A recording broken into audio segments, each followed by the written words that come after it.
To whom does a public broadcaster owe its loyalty or its allegiance? Is it to the public or to the government in power? Loyalty to the government, responsibility to the public.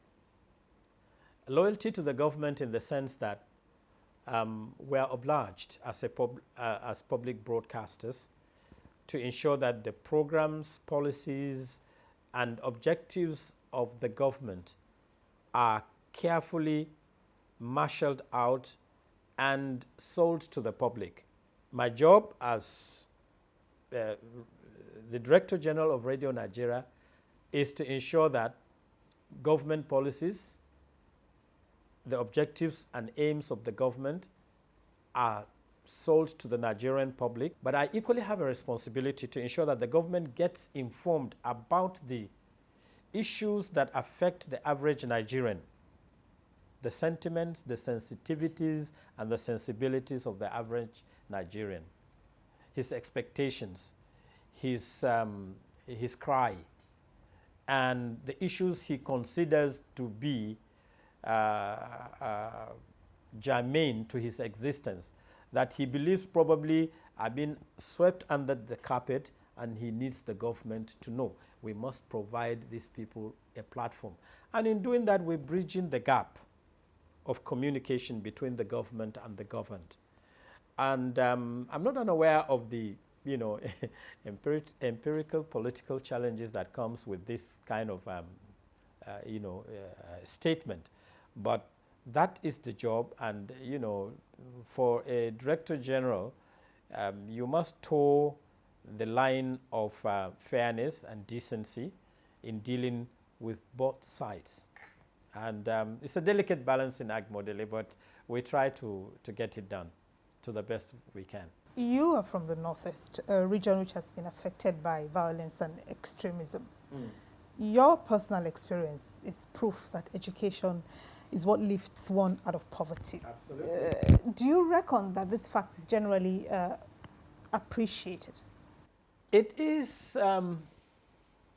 known, but not necessarily fully appreciated. Because if governments in the Northeast, governments from time immemorial to date, if all of them appreciate the value and power of education, and if all of them had addressed the issue squarely and seriously, it would have meant that the level of poverty would have dropped, the level of social vices will have equally ebbed, and the level of discontent on an economic scale would have reduced proportionately. But in the absence of education, you definitely will have delinquency. You will have an upsurge in,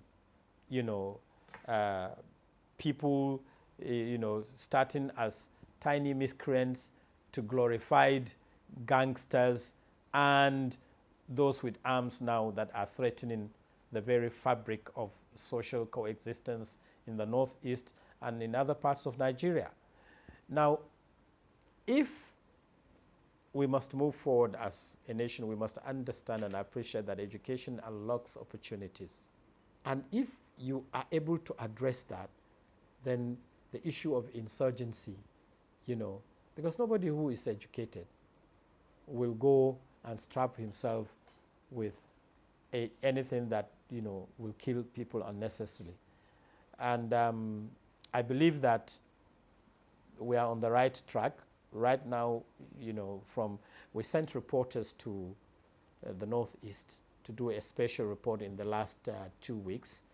And the reports we are getting is that there are barely 2 or 3 local governments now that the insurgency fight is on. And I'm sure the momentum, has put the insurgents on the back foot.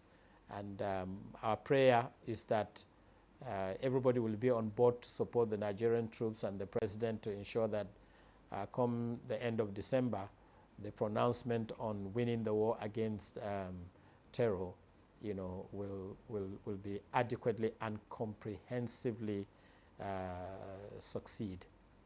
We wait with bated breath. Malam Ladan Salihu, thank you very much for your time. Thank you, Modele, for having me. And we thank you for watching.